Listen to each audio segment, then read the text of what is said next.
Hello guys, Alin Jose Perera ആയിട്ടുള്ള ഒരു interview കാണാനിടയായിട്ട് അതപ്പോൾ ഇന്ന് അപ്ലോഡ് ചെയ്തൊരു ഇൻ്റർവ്യൂ ആണ്. അതിൽ ഷാലു എന്നു പേരുള്ള ആങ്കർ അലിൻ ജോസ് പെരേരയുടെ അടുത്ത് ചോദിക്കുകയാണ്. അതായത് ആകെ വെറുപ്പിക്കുന്ന രീതിയിലുള്ള ചോദ്യങ്ങളാണ്. അപ്പോൾ അലിൻ ജോസ് പെരേര എന്താ വെച്ചാൽ ആൾക്കാർ എത്ര വെറുപ്പിച്ചാലും അലിൻ ജോസ് പെരേരനെ സപ്പോർട്ട് ചെയ്യാൻ ആരും വരുന്നുണ്ടാവില്ല എന്നുള്ളൊരു ഇതിലാണ് തോന്നുന്നു. ഒരാളെ വെറുപ്പിക്കുന്ന രീതിയിലുള്ള കുറേ ചോദ്യങ്ങൾ വെക്കണേ. അതിൽ ചില ചോദ്യങ്ങൾ സത്യം പറയാം നമ്മൾ കണ്ടുകൊണ്ടിരിക്കണം, എനിക്ക് ഭയങ്കര വിഷമമായി. അതിലൊരു ചോദ്യം ഇങ്ങനെയാണ്: അലിൻ ജോസ് പെരേരയുടെ വീട്ടിലെ ഗ്യാസ് കഴിഞ്ഞിട്ട് വീടിന് പുറത്ത്, അതായത് മുറ്റത്ത് തീ പൂട്ടി എന്നൊരു കരക്കമ്പി കേൾക്കുന്നുണ്ടല്ലോ എന്ന് ചോദിക്കണേ, ഒരുത്തിനോട് ചോദിക്കുകയാണ്. അപ്പോൾ അവ അതിന് മറുപടി പറയണ ഒരു രീതി ഉണ്ടല്ലോ. ഒന്ന് കാര്യം ആലോചിച്ചോക്കുക, എത്രത്തോളം ഹേർട്ടായിട്ടുണ്ടായിരിക്കും. ഇതിനെ പല രീതിയിൽ ആൾക്കാർ പറയുന്നുണ്ടായിരുന്നു. പക്ഷേ വീട്ടിൽ എത്രയും പേഴ്സണലായിട്ടുള്ള എന്താ പറയുക, അത് പബ്ലിക്കായിട്ട് ഈ സാധനം ഇങ്ങനെ പറയുകയാണ്. ഇത് ഒരു ഇൻ്റർവ്യൂവിൽ ചോദിക്കുന്ന ഒരു ക്വസ്റ്റ്യനാണ്. അത് മാത്രമല്ല, വേറെയും കുറേ ചോദ്യങ്ങളുണ്ട്.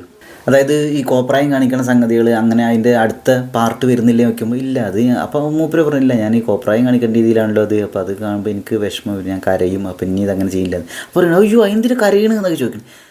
അപ്പോൾ ഒരു കാര്യം ആലോചിച്ചൊക്കെ തീരെ മഞ്ചപ്പറ്റില്ലാത്ത രീതിയിൽ എങ്ങനെയെങ്കിലും അങ്ങോട്ട് ഒരാളെ താറടിച്ച് കാണിച്ചിട്ട് എങ്ങനെയെങ്കിലൊക്കെ മുന്നോട്ട് പോകുക എന്നുള്ളൊരു സാധനം ഉണ്ടല്ലോ.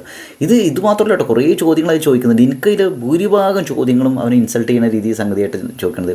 അതിൽ അവൻ ഞാൻ ചോദിക്കണ്ടേ, വീട്ടിൽ ചിലവിനെ കൊടുക്കൂലേ എന്ന് ചോദിക്കുമ്പോൾ അവൻ പറയുന്ന സാധനമുണ്ട്, ചിലവിനെ കൊടുക്കുന്ന രീതിയിൽ ഇങ്ങനെ പറയണ്ടേ. അപ്പോൾ നമുക്ക് ഏകദേശം ചോദിക്കാം, അങ്ങനെ അത്ര സക്സസ്ഫുൾ ആയ ഒരാളല്ല, പക്ഷേ കാശ് കിട്ടുന്നുണ്ട്, അത്യാവശ്യം കാശ് കിട്ടുന്നുണ്ട്. അപ്പോൾ എന്നാൽ ഒരു ടാസ്ക് ഒരു അമ്മേനെ വിളിക്കുന്നു പറയും. അപ്പോൾ അമ്മേനെ വിളിക്കുമ്പോൾ അമ്മ ആദ്യം ചോദിക്കുന്നത്, എവിടെയാ വീട്ടിലേക്ക് വരണില്ലേ ചോദിക്കണേ. അപ്പോൾ നമ്മുടെ ഒരു കെയറും എന്നാൽ വീട്ടിലേക്ക് സമയത്ത് എത്താത്തതിൻ്റെ ദേഷ്യം ഒക്കെ വേണ്ട, കുറച്ച് ദിവസമായി പോയിട്ട് പോകുന്നു വീട്ടിൽ നിന്ന് ഇറങ്ങിയിട്ട്. അപ്പോൾ എന്നിട്ട് ഇവൻ ചോദിക്കുകയാണ്, അമ്മ ഞാൻ ഇൻ്റർവ്യൂവിലാണ് എന്ന് പറയും. എവിടെ ഇൻ്റർവ്യൂവിൽ പറയണ്ടേ. അവൻ പറഞ്ഞു, ഞാൻ വീട്ടിൽ ചിലവിനൊക്കെ തരുന്നില്ല. അവൻ എനിക്കെന്താ ഒരു അവൻ 24 വയസ്സേ ഉള്ളൂ എന്നല്ല പറഞ്ഞു, 24 വയസ്സിൻ്റെ ഒരുത്തൻ. പിന്നെ അവൻ എന്തൊക്കെ കുറേ വിഷയങ്ങളുണ്ടായിരിക്കാം.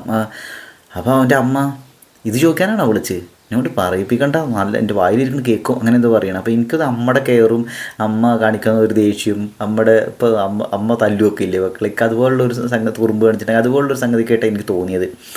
അപ്പോൾ ഈ ചോദിക്കേണ്ട, അന്നൊരു അടി കൊണ്ടിട്ട് പിന്നെ ചോദിക്കേണ്ട ചോദ്യം, അന്ന് ഒരാൾ അടിക്കാൻ വന്നപ്പോൾ നിങ്ങൾ ഓടിയില്ല, അതെന്താ ഓടിയത്, എന്താ പറയുക. അപ്പോൾ അവൻ അതിനെ വളരെ കൂളായിട്ട് ഇങ്ങനെ പറഞ്ഞു, അങ്ങനെയല്ല, ഞാനിപ്പോൾ സിനിമ നടനൊന്നല്ലോ, ഒരു അടി ഇങ്ങോട്ട് കിട്ടിയിട്ടുണ്ടെങ്കിൽ 10 തിരിച്ചു കൊടുക്കുക, അങ്ങനെയൊക്കെ നന്നായിട്ട് അടികൊള്ളും തോന്നി, പിന്നെ അങ്ങനെ പബ്ലിക്കായിട്ട് എന്തിനും കച്ചറ ഉണ്ടാക്കണം ചോദിച്ചാൽ അതാണ് ഞാൻ ഓടിയത് എന്ന്.